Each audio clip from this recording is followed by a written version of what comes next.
Nobody should know they're using something different and actually saving the planet at the same time.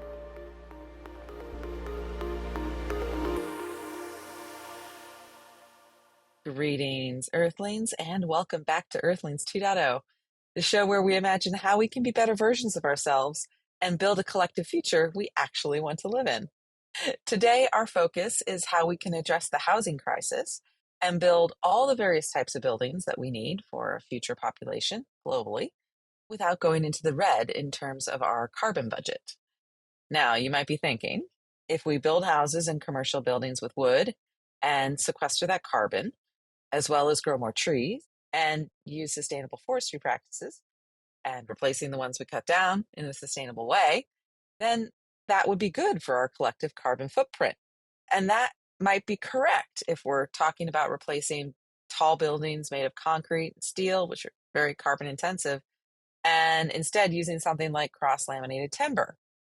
But if we're comparing more ubiquitous building products like plywood and oriented strand board, also known as OSB, we actually have an industry that emits more carbon than its products can sequester. That's why today's Away mission is to explore how average wood material can be made so sustainably that they're carbon negative. Yes, the grass can be greener, especially when you put together the brain power of two engineers from NASA and SpaceX to work on the ground rather than the sky. But before we get there, I'm your host, Lisa Ann Pinkerton. I'm CEO of the award-winning PR firm Technica Communications and founder of Women in Clean Tech and Sustainability. Before building those organizations, I was an award-winning environmental science reporter for NPR and PBS. And if this is your first or 50th time listening in, we encourage you to follow us on social media and leave a review of what you think about the show on your podcast app.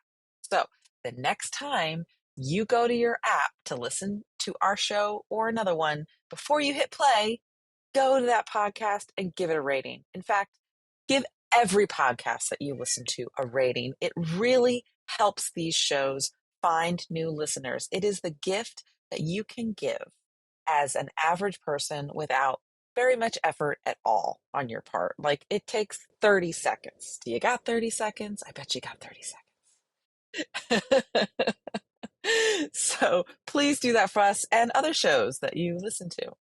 And if you are feeling so inclined, please go to our show notes, click on our link for our Patreon page, and become a member of our community for $5 a month.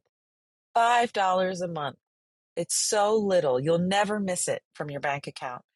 But collectively, it will mean a lot to helping to support the production staff that we have here at Earthlings 2.0.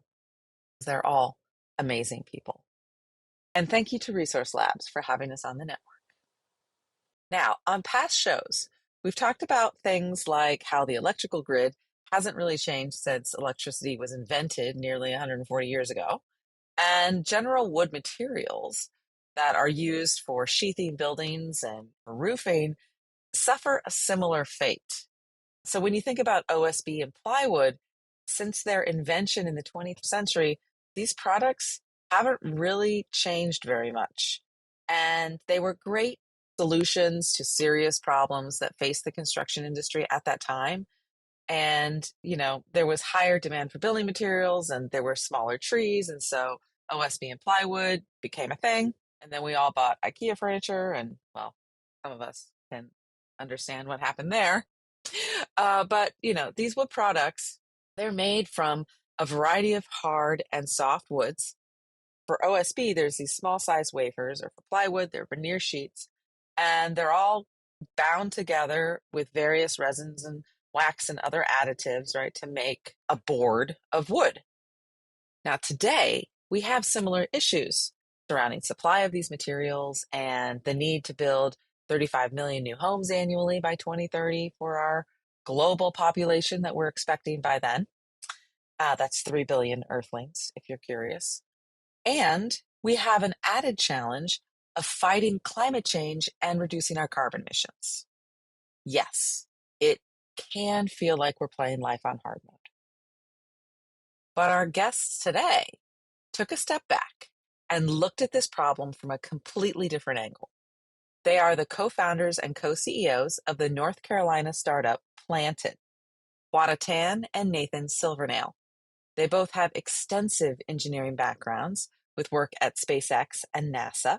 In fact, they both led teams that helped build the life support systems for astronauts aboard the SpaceX Crew Dragon spacecraft. So we can forgive them if their manufacturing facility looks like you walked onto a futuristic space station. And while space exploration is really cool, not going to lie, both have found their engineering passions more fruitful here on Earth, turning a perennial grass into a carbon negative structural panel that can replace OSB and plywood. Nathan Silvernail kicked us off with explaining just why they're so passionate about planting.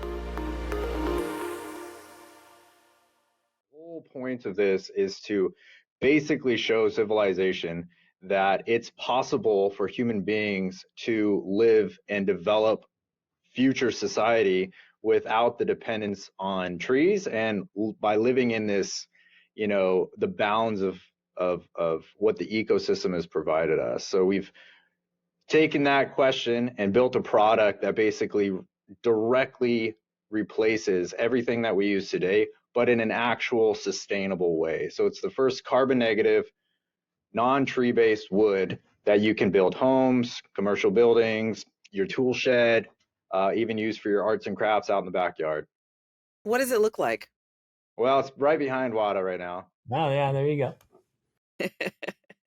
Yes, for those people watching our YouTube channel, you can see the Planted product behind Haude here. Yeah, and that's interesting because one of the feedback that we've actually gotten on build sites is that the builders can't tell the difference. There's no difference between really what they're used to using and what our material looks like. And that's actually a really important characteristic, is nobody should know they're using something different and actually saving the planet at the same time. I love that, because I've always said that if we're going to build more sustainable, cleaner, greener future, people are not going to sacrifice quality or convenience or human comfort or these other things, right? They're just not going to go there. That's really one of the problems is, human beings are the problem. And the way that we actually are doing this life is what's causing the majority of the problems. So in order to get the level of change that we need, humankind has to not know they're doing it. You just got to take that out of the equation, right?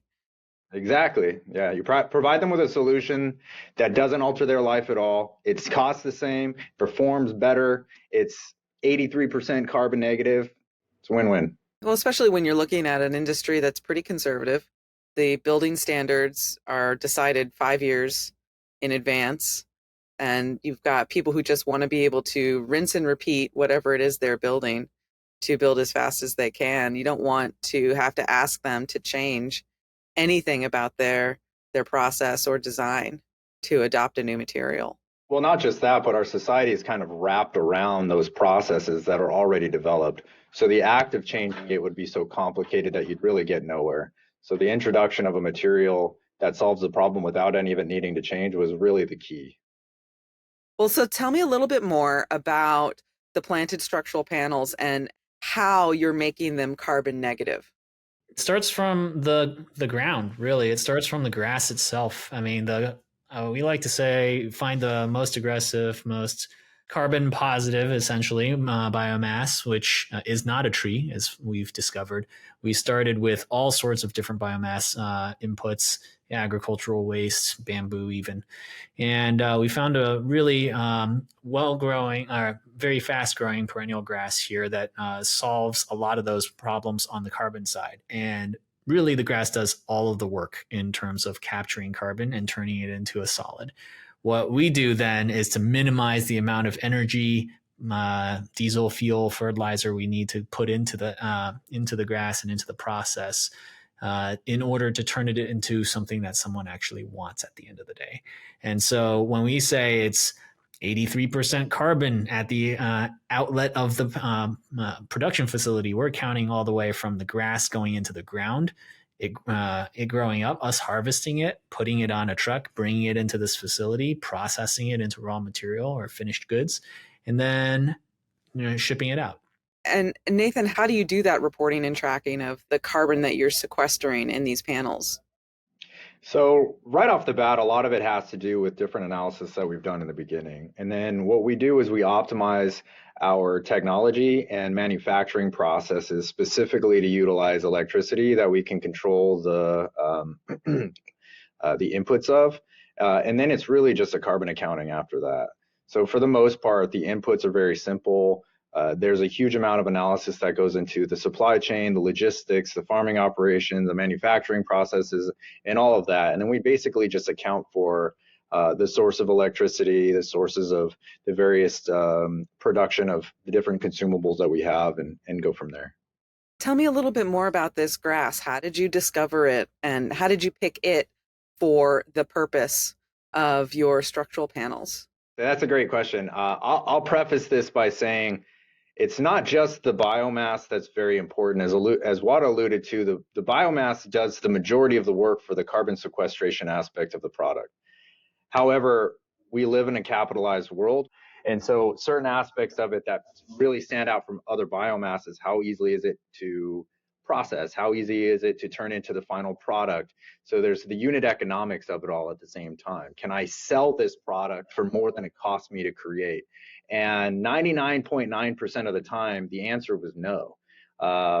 Where there are other plants that, yeah, they sequester more carbon, but they're harder to process or require way more energy to turn into a product than the biomass that we've chosen.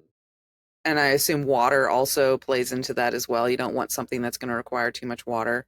Water drives where this material is and where we can source it from. But what Nathan said is super important here. You have to look at the plant morphology itself, whether or not you have a strong fiber, how much of the plant is actually this strong fiber that you can actually use, and then the energy it takes to actually process that fiber and turn it into a finished good. And so when you look at that selection process and you look at all the available things, a lot of biomass that other people are looking at right now, such as agricultural waste, just straight up does not work, and it doesn't work on that first principles basis. You could not actually end up with a economically viable product, and possibly not even a carbon negative product, because of how difficult the material would be to utilize and process into a product that could be manufactured in a reliable way.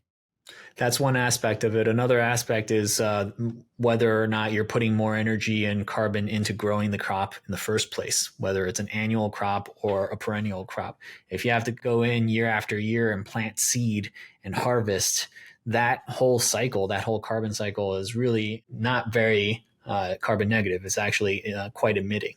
How are you sourcing this grass for your manufacturing process?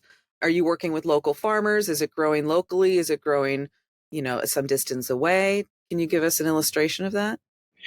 Yeah, absolutely. So that's kind of the $1 million question, to be honest with you. So once we figured out how do we actually make this product and how does it answer all of the questions, we quickly came to realize it doesn't really exist in the world. How do we actually procure the plant itself? And I think, interestingly enough, that would usually be a stopping point for most people. But for us, we really just saw it as a unique aspect of the challenge. It's if it doesn't really grow anywhere, how can we get our hands on it? So what we ended up doing is we identified various parts of the country the plant was native to. It is fairly rare, and it does grow in different parts of the country, but in small scales. And so what we did is we assembled a number of teams. We sent them out to different states to go back and get samples. And then what we ended up doing is creating our own facility here at Planted, specifically to tissue culture and clone the different accessions of the plant that are the most ideal. And so once we've isolated a certain number of those plants, we formulated our own processing in-house for cloning them, replicating them, and then distributing them to various farms in the area. Now, what's really interesting about that, and quite serendipitous, is the sense that as we started this, the regions in North Carolina were very much prone to tobacco. A lot of the farmers actually cultivated tobacco for their livelihood. And as we're aware, the tobacco industry is dying. Nobody, for a good reason, right? But a lot of these farmers are actually really interested in diversifying their fields. So they actually started approaching us when they heard about us, because it is actually very, very similar in some of the processes, except it's actually a little bit more beneficial for the farmer in that it doesn't require as much work, it doesn't require as much inputs, it doesn't require as much fertilizer, all that good stuff. And so we started working with a lot of the farmers in the local region to develop contracts for them to actually farm. We develop all the plants planted at our tissue culture facilities that we created, and we just distribute them during the spring seasons, and we get them in the fields. And how many harvests can you get in one season of this grass?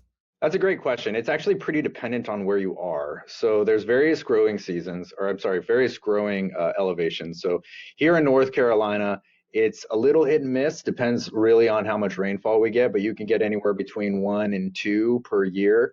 If you move further south, such as South Carolina and North Georgia, you can actually see as much as 2 to 3 per year, which is actually really insane. If you did the math and you understood like what it took, the input it took to grow a tree and turn that into this board, and then you look at what we do, you would just be like, why have we not been doing this the entire time? Why does civilization even do this right now? And so it's pretty interesting. You're absolutely reading my mind right now. I'm sitting here thinking, if we had had the technology, if we'd had the engineering know-how, even at the dawn of the Industrial Revolution, would we still be using trees for building materials, or would we have started growing grass for these boards? Yeah. Well, you have to also understand the time period OSB and those types of wood products were created. Like back in the 1950s, we had a massive collection of very old, very huge diameter trees that we could take from. And so as we began to grow in population and the necessity for housing increased, as we see now, it just is always increasing. The demand created this problem, and their solution to the problem was like, oh, let's just chop it all up and then we can put it in whatever size that we want. And what happened was we started eating at all of these huge trees, that were growing for hundreds of years. And now we've got trees that are this big. If you go and you look at a monocultural tree farm that they're about to cut down, it's like 14 inches in diameter. And which is interesting because the machinery that they developed and designed around this product back in the 1950s was very useful with a huge tree. It is not useful with a tiny tree. And so now you even have more waste. You have to consume more trees just to make the same amount of product. And so that's kind of where this was born from. It's almost like a new problem is emerging. Like society is not slowing down. Our housing crisis isn't getting any better, right? Now we have a new problem. The solution to the problem is not just, okay, keep growing trees as fast as we can. The solution is we need to go back to that zero principle approach. What's the fundamental problem here, and start again. And that's what we've done. And when you also think about the timber industry, often these monoculture tree farms are not located where the housing needs to be built. So there's a lot of transportation emissions that are incurred from the forest to the building location. Yeah, it's actually really interesting. And if you dive into the unit economics as much as we have, one of the really interesting points, and honestly, when you look at our material versus other materials out there, we talk about the sustainability aspect and the carbon negativity because that is the most important thing to us. One of the really interesting points is if you go to any home builder, one of their biggest gripes is supply, right? And we look at the cost of this one product, it shifts from quarter to quarter to quarter, just depending on the global economy, mainly because of what you just said. The trees they get it from are sourced from all over the world. They'll approach people in their backyard to cut trees down just so they can be shipped to lumber mills. And there's a huge amount of, increasing and decreasing costs as that goes. So the supply chain and the price are always completely independent, which is really another interesting aspect of what we're doing. By owning our own supply chain, you can grow very close proximity to where you're going to build, and then you can control the supply chain and you can control all of the prices that go into it. So at the end of the day, you have a very well controlled, vertically integrated supply chain and final pricing point. Distributed manufacturing model, I'm starting to see it more and more with a lot of different startups across various industries, and it's very intriguing to me for everything that you just said. And Haude, you are sort of focused on the factory work in terms of the technology that's being used to create this product. Can you tell us a little bit more about some of the advancements that you've implemented? Yeah, absolutely. So the production process that we've developed here is effectively the desktop printer equivalent of a structural panel mill. By our math, you need something like 180,000 acres to feed a modern scale mill. Whereas the equivalent amount of grass could feed that mill in about 10 to 15,000 acres.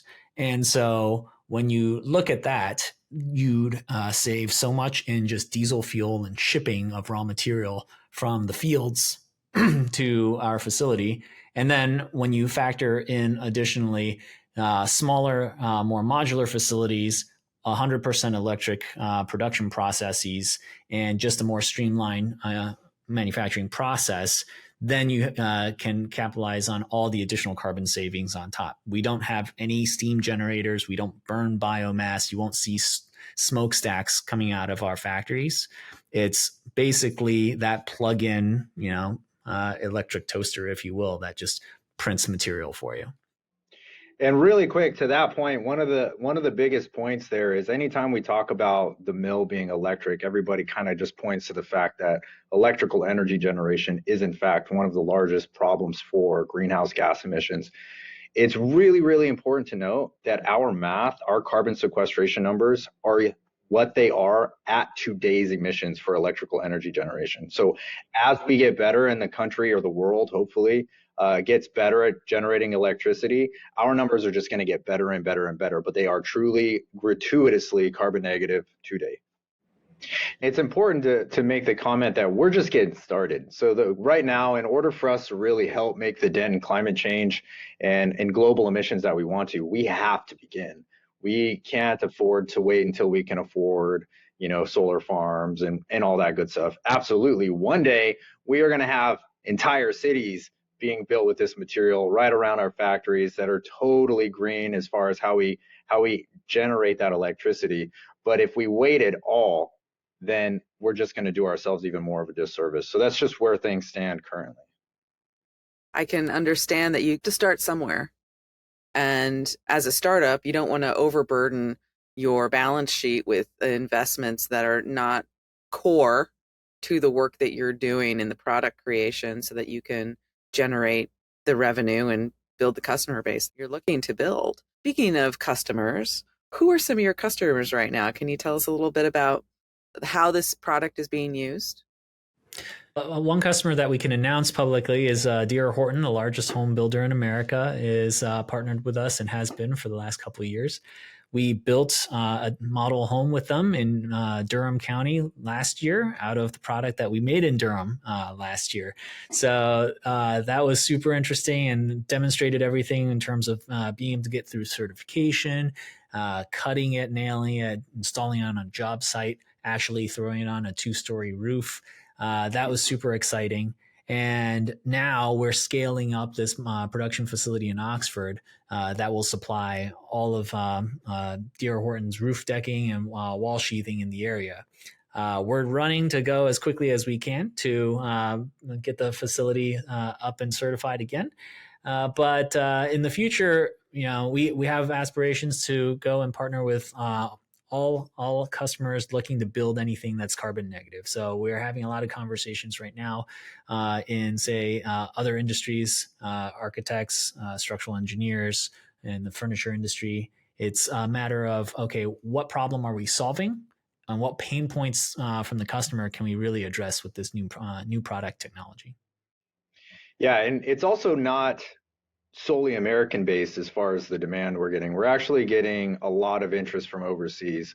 Other countries, especially in Europe, are admittedly further along in their protocols associated with different climate change processes.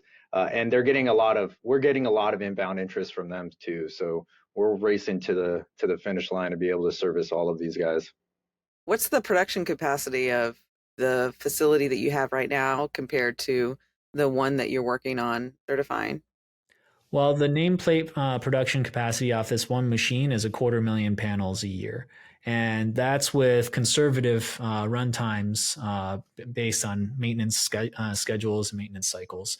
We anticipate we will dial that up and optimize it over the year to get north of 250,000 panels, and that's off of our first machine. Then we build the next machine and the machine after that. Each machine will be upgraded to increase throughput, increase product offerings. We'd like to get into everything from right now we're selling 7/16 inch panels, eventually going into 3/4, 21/32 inch panels that can serve as subfloor, and then eventually 1.5 inch thick billets that can then be used in any engineered wood product. Yeah, when you compare that to, say, like a mid-sized OSB mill today, it's about, when we're at scale not at scale, sorry, when we are at target rate, as Haude was mentioning, will be about 1/25th. One line will be about 1/25th the total capacity annually for a mid-level scale mill. How many houses could you build from 250,000 panels? Oh, that's a good question. Roughly 100 to 150 panels per house. Oh, so you're going to make me do the math then, huh? 1,700, sorry. 1,700. I'm a master of words. I am not a master of numbers. Yeah, so Okay. a village, right? Or a small town, perhaps.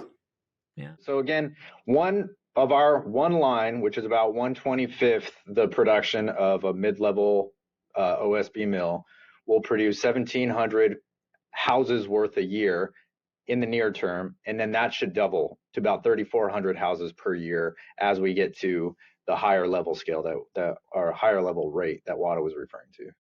And what's exciting about that is how many acres of grass would feed that amount of material construction. So roughly, Nathan, correct me if I'm wrong, it's around 300 acres or something for one mill, one of our mills, let's say. Yeah, it really depends on the harvesting rates and all of that. Right now, we always err on the side of error and being conservative so that we can overshoot instead of undershoot. But it's a very small number when it comes to how much we need to actually run the mills that produce that level of houses. And it's interesting. It's pretty much like Haude was referring to earlier. It's like it's about a 1/10 to a 1/15 ratio, where 1 acre for us is 15 acres of trees. So we're not anywhere near the photosynthetic limit of plant biomass, but we're approaching 1-to-1. So you can imagine replacing a field with a village at some point in the future in a single harvesting year. I would assume that there are other types of companies out there that are attempting to answer this same problem set that you are. How do you see yourself comparing to those other companies out there?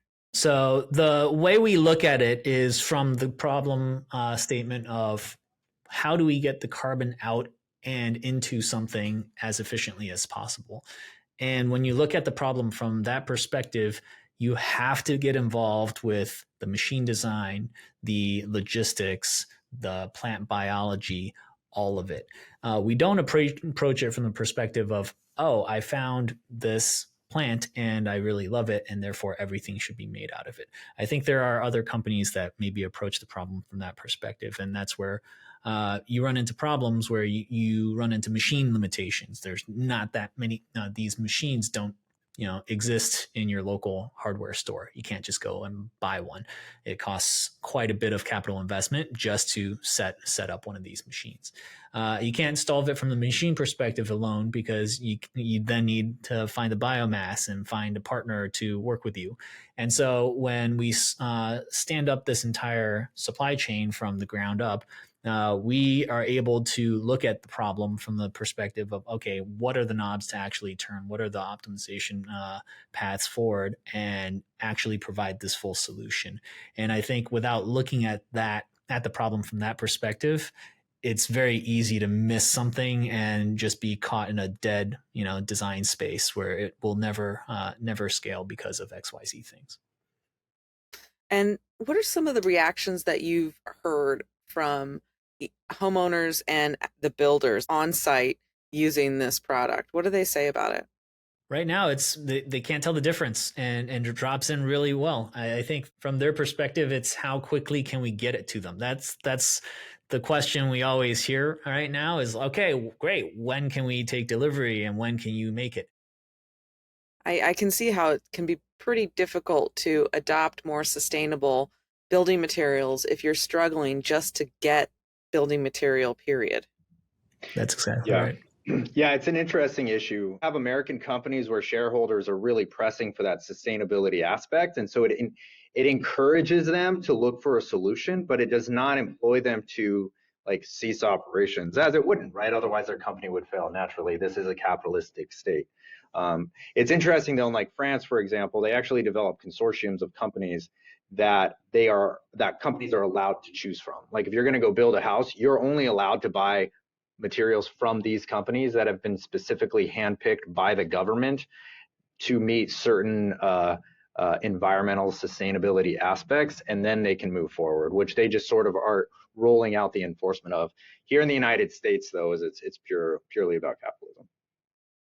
I'm curious to know, is the product, the structural panels that you're putting out, is the pricing comparable to what someone might buy conventional product, or how are you pricing this for the market? Oh, absolutely. Absolutely. The idea here, again, is kind of going back to build it the same way they build it now, make it as strong or as good or hopefully better than what they can use now, and then make it either the same price or cheaper. Our goal is cheaper. We want to get to the point where it's, we look at how companies operate. They care about their bottom line. They don't care about global emissions. And so the way we get them to care is that we make the one that is better for you more affordable. And so they'll actually make more money by helping the planet instead of the opposite. That's what needs to occur. And so that's what our goal is. And so it won't take us very long. We'll get there about 2027. It'll take some doing. But realistically, it's actually pretty achievable. Mm-hmm. This is a futurology podcast, so I'm going to ask you, what do you anticipate the built environment broadly will look like in the next, let's say, 5 to 10 years as you're building up your capacity, as other aspects of this industry are building up more sustainable operations? What do you anticipate we will see? How will the world look a little bit different in the future based on the work you're doing and the work you see other people doing? Honestly, it's not going to look different at all, to be honest. I think in the next 5 years, our goal is to get to the point where we can service a decent portion of the market. And I say decent, it's still a very small percentage. So you're going to have the majority of the market is still going to be built the way that it is today. All of the different new technologies that are coming out, like, for example, 3D printing, things like that, none of those are going to grab and get traction in any real regard, in any real meaningful term.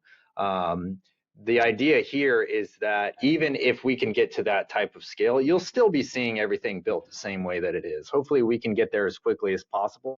Right. I think to echo what Nathan is saying, not to be pessimistic, but change happens slowly. And in order to change, let's say, take any industry from electricity generation using coal to natural gas, right? That took 100 years. For raw material changes from, steel reinforced concrete to go away, that will take probably 100 years. It will take some time. But that's to say, there's always going to be room to improve. And if you look at the last 5 years, even in the building environment, I mean, since COVID, prices going up through the roof and coming back down and just doing all sorts of things. There is a lot of attention that's now being put into this. And I think that's all for the better. It will take a lot of us to come up with a lot of different things to solve this gigaton scale problem.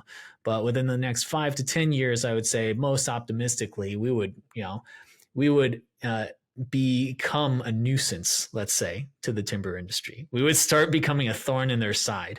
And that will hopefully trigger some thoughts in some boardrooms and some business decisions to go, and think about whether or not they should clear cut the next monoculture tree farm and plant trees again.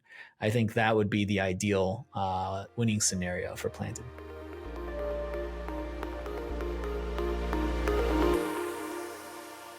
Earthlings.